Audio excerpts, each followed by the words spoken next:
Maqanko Hannaa Tesfaan jedhama. Ganda Coree Daggooyyeerraan dhufe. Yeroo na dhukkubee qoonqoo koo keessaan na biqileetu na hiita'e. Achi isaan booddee mana kiimii naannoo gaafa naqee jedhu ammaaf marfee 5 sii kennina mana kiimii dhadhaa mattuu baataa naan jedhan. Gaafan mattuu bahee jedhu mana kiimii mattuu torbeetti guyyaa 2 deebi'e. Guyyaa 2 deebi'e kana keessatti marfee 2 fudhadheen qoricha firee 30 fudhadhe.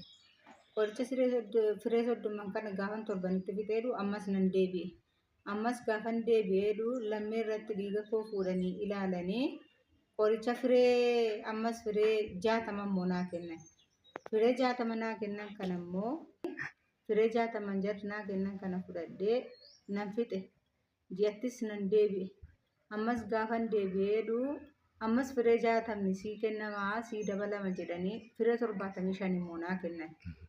Firee 75 kanas fixeetan amma immoo dhuftee dhiiga ilaalamtaa. Ji'a dhufu operaasyoonii taata naan jedhan. Ji'a sadarbeetti operaasyoonii taataa naan jedhan. Amma immoo operaasyoonii dhiisaniitiyyuu dhiiga ilaalamtaa micirichi badeeraa naan jedhan.